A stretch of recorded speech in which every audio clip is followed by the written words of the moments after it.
Bien-aimés, bonjour et bonsoir selon l'heure que vous êtes. Et nous revenons encore dans notre émission, c'est la suite de la croissance spirituelle.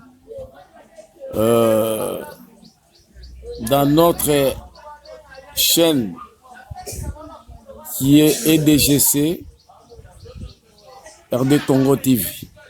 Et nous parlons de la croissance spirituelle. La fois passée, nous en avons parlé.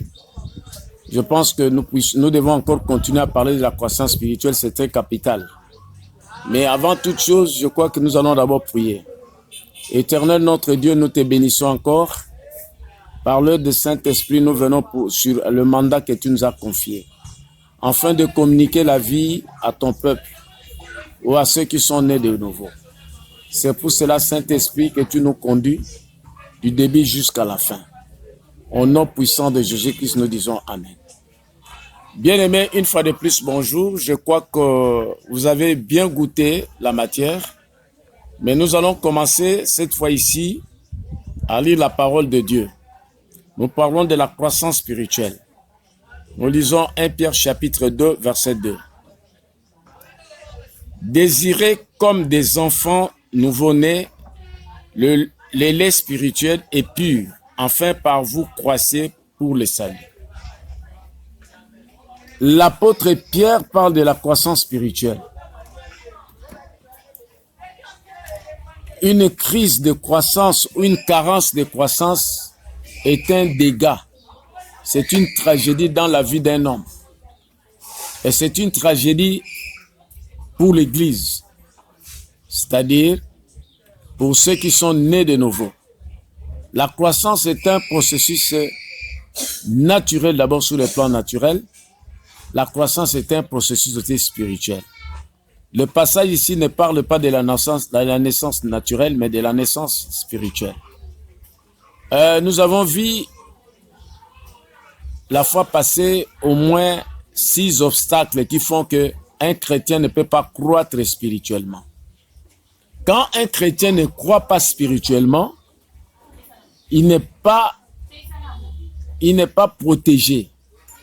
Il n'est pas capable de faire des choses que Dieu peut lui demander de faire parce qu'il est encore enfant. Un enfant ne peut rien faire. C'est pour cela, Hébreux chapitre 5, verset 11 dit que depuis longtemps que vous devrez être le maître, mais vous êtes encore des bébés, qu'on vous donne encore des rudiments de la parole de Dieu, de lait. Et voilà, nous allons voir les 4 obstacles qui sont restés. Et je vous invite, frères et sœurs, de pouvoir bien suivre ça. Peut-être toi, tu crois que tu es devenu chrétien, mais tu es chrétien, mais tu n'es pas devenu chrétien adulte. Je peux anticiper les choses. L'Éternel Dieu ne confie jamais un ministère aux chrétiens qui sont encore des bébés.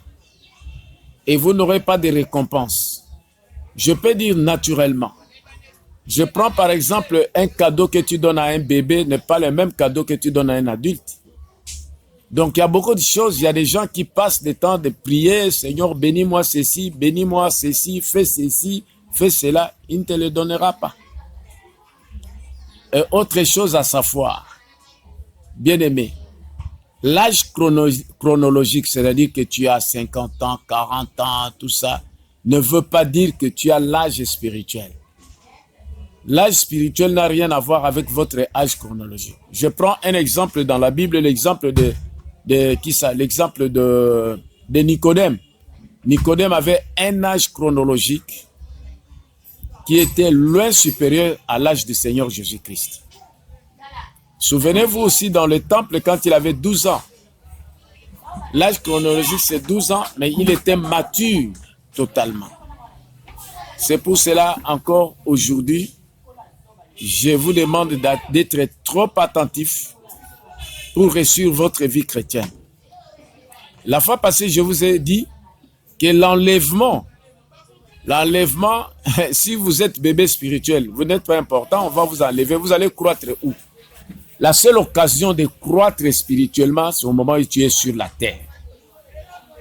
Mais, on a dit également, dans cette croissance, il y a la responsabilité du Saint-Esprit, Et il y a votre responsabilité. Et il y a aussi la responsabilité de conducteur qui vous communique cette vie, qui vous donne la nourriture pour croître. Nous prenons le premier obstacle, qui est le 7e obstacle, c'est les soucis des siècles et la séduction des richesses. En d'autres termes, l'amour du monde.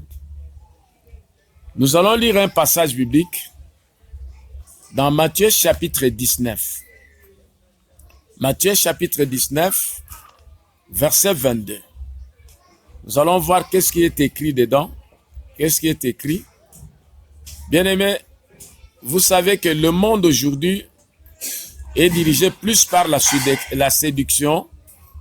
Les gens se soucient d'avoir beaucoup d'argent. C'est une bonne chose. On ne peut pas dire qu'il faut être pauvre.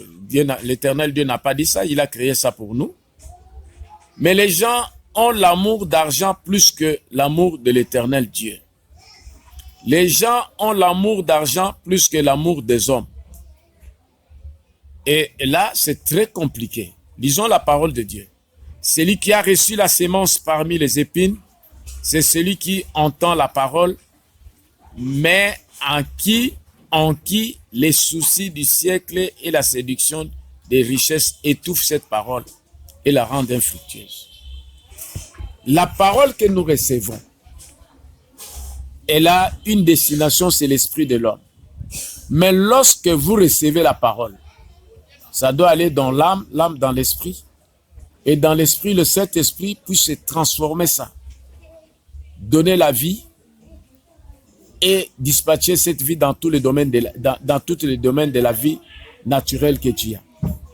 Mais lorsque ton âme est remplie de la soif d'argent, lorsque ton âme aime bien les richesses du monde, Dieu n'a pas de la place, la parole n'a pas de la place, sache que cette parole-là sera étouffée. Ça sera totalement étouffé. Bien-aimé dans le Seigneur, la séduction des richesses empêche à la parole de Dieu de produire des fruits de justice dans la vie d'un chrétien. Je le reprends, la parole de Dieu, et plutôt la séduction de la... qu'est-ce que je dis? La séduction, oui. La séduction des richesses empêche la parole de Dieu de produire les fruits. Mais quels fruits? La parole de Dieu doit agir dans tous les domaines de la vie. Je préfère vous donner un petit témoignage. Un petit témoignage que nous connaissons bien. Vous savez, on a connu une personne qui aimait beaucoup l'argent. Je dis bien beaucoup l'argent. Mais d'un côté, il avait besoin de la vie de Christ. Il allait assister aux réunions. Mais cette personne, qu'est-ce qui est arrivé? La personne là voulait bel et bien avoir l'argent.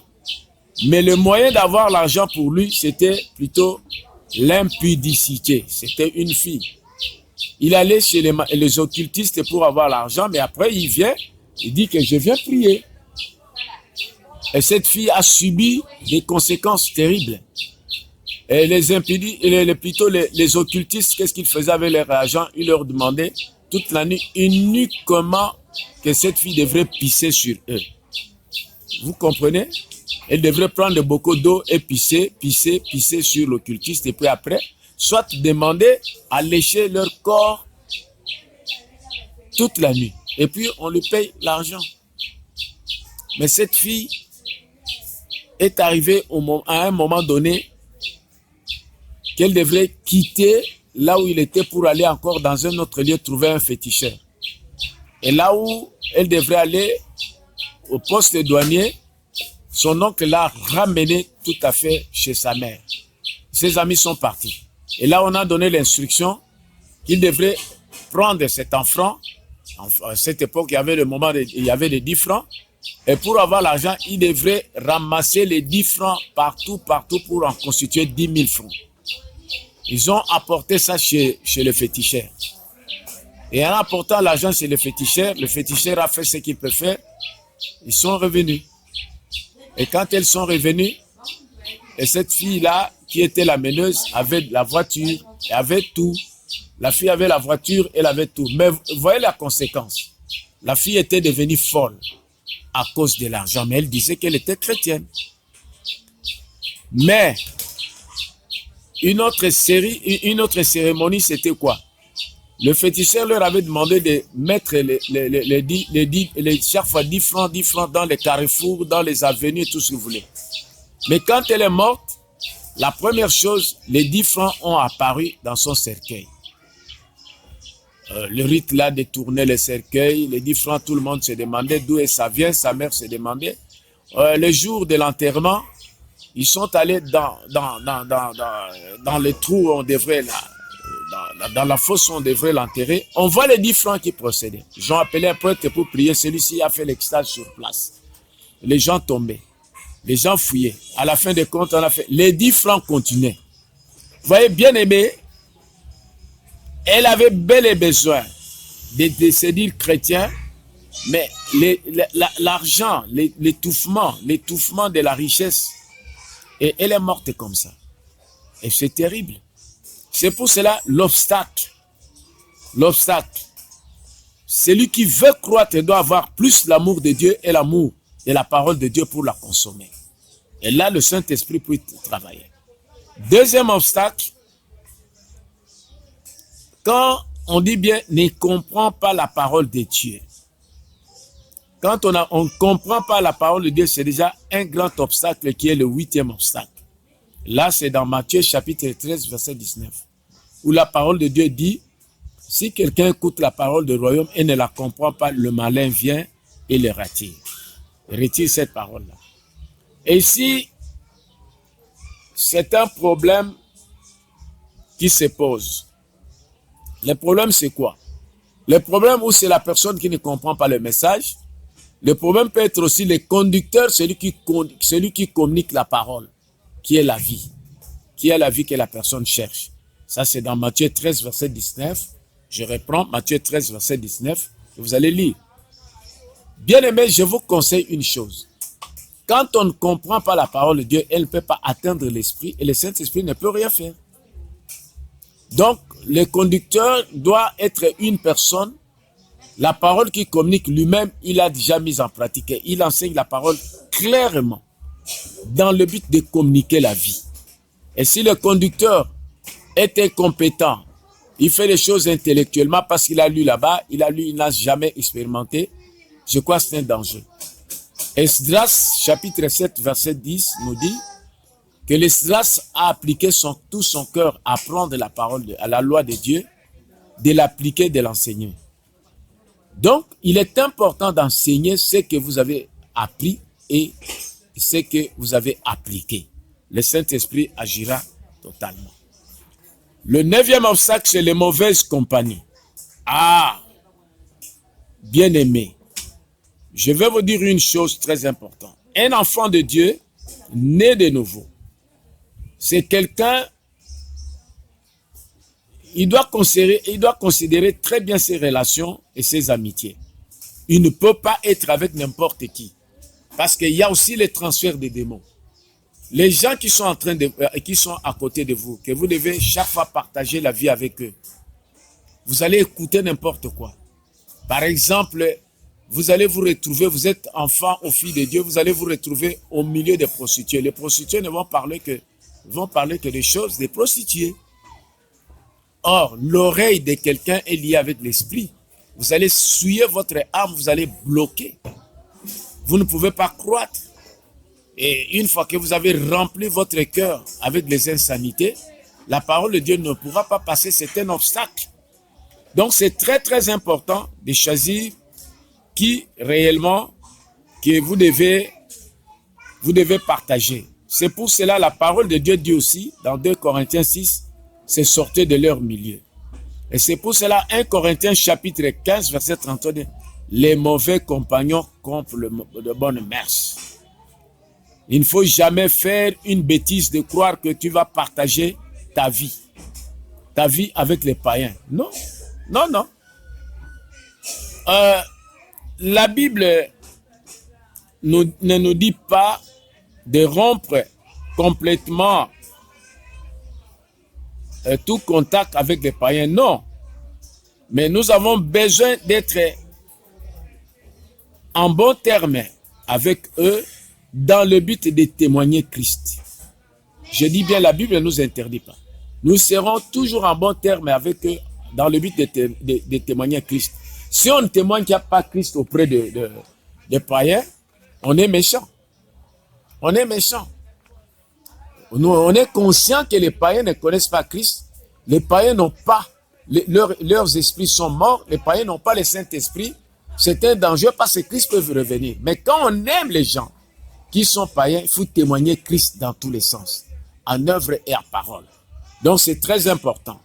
C'est très très important parce que qui peut accepter que celui avec qui vous avez des relations qu'il aille en affaire, ou bien qu'il soit sous la colère de Dieu? Non, non, non. Mais lorsque vous témoignez Christ, que les païens refusent les témoignages de Christ, ça n'engage que lui. C'est vrai, tout ce qu'il va faire, il va échouer. Il va échouer, bien-aimé. Il va échouer. Mais c'est un obstacle pour les chrétiens d'être tout le temps avec, en compagnie des païens, en compagnie des soulards, en compagnie des impudiques, des voleurs, des drogueurs. Tu ne pourras pas croître. Tu ne pourras pas croître. Enfin, nous sommes au 10e obstacle. L'irrégularité aux réunions de l'Église. Bien-aimé, même la réunion, c'est la réunion des saints. La réunion, c'est la réunion des saints. Et quand on est irrégulier au milieu des saints. Et dans cette réunion, c'est là où on fait le partage. Là, vous allez découvrir beaucoup de témoignages. Là, vous avez échoué. Ah, les autres pourront vous aider. Même à l'école, je parle de petits enfants. Quand quelqu'un est irrégulier, l'enfant ne va pas à l'école, comment il peut réussir? Comment il peut réussir? Si dans un travail que vous faites, vous êtes irrégulier dans une société, comment on va vous payer? Vous êtes irrégulier? Sachez que c'est-à-dire que vous ne nourrissez pas régulièrement votre esprit. Et le Saint-Esprit n'a rien à faire. Très souvent, ces gens-là, ils ont une sécheresse spirituelle. Et vous l'écouterez toujours, je connais tout. Mais il ne sait rien faire. Il échoue à tout moment. Il échoue à tout moment. Bien aimé, je peux faire une récapitulation. Il faut éviter les soucis du siècle et les séductions des richesses. Bien aimé, il faut éviter à ce que tu ne comprennes pas la parole de Dieu. Il faut chercher à la comprendre parce que pour que ton esprit soit nourri. Bien aimé également, il faut éviter les mauvaises compagnies. Il faut éviter d'être irrégulier. Moi, je ne sais pas. Est-ce que tu as déjà été irrégulier à la table? Car nous sommes appelés à nourrir notre corps, âme et esprit pour être un homme équilibré. Donc c'est méchant et c'est comme ça on devient rétrograde et on rencontre beaucoup de choses. Et très souvent ces gens qui sont irréguliers dans les réunions d'enseignement, de prière, ce sont des gens qui posent beaucoup de problèmes à l'église. Et ils vont s'intéresser aux prophéties, ils vont s'intéresser à ceci, mais ils ne nourrissent pas leur esprit. C'est pour cela, dans ce pays et dans cette ville de Kinshasa, le gros des problèmes, on vit ces obstacles-là facilement. Il y a plus de bébés spirituels et l'église ne peut pas croître. Et quand l'église ne peut pas croître, la société aussi ne peut pas être bénie. Parce que Dieu n'a rien à faire seulement aux bébés. Bien aimés, soyons quand même sérieux dans notre vie chrétienne, nous devons nous engager. Nous devons avoir vraiment de grandes ambitions. Je crois à la prochaine occasion, nous sommes toujours dans la croissance, nous verrons les facteurs qui favorisent la croissance chrétienne. Croissez s'il vous plaît, on a besoin de vous. Croissez dans tous les domaines. Comme disait l'apôtre Jean, que je voudrais que vous puissiez prospérer. La croissance, c'est une prospérité, la véritable prospérité. vous deviendrez adulte et Christ va vous utiliser puissamment. C'est ainsi, voilà. Ceux qui ont bien suivi, si vous avez des questions à poser, on pourra vous aider, même dans les prières. Voilà notre numéro, c'est 081, c'est WhatsApp, 081, 083, 20, 97 ou 97. Je reprends, 081, 083, 20, 97.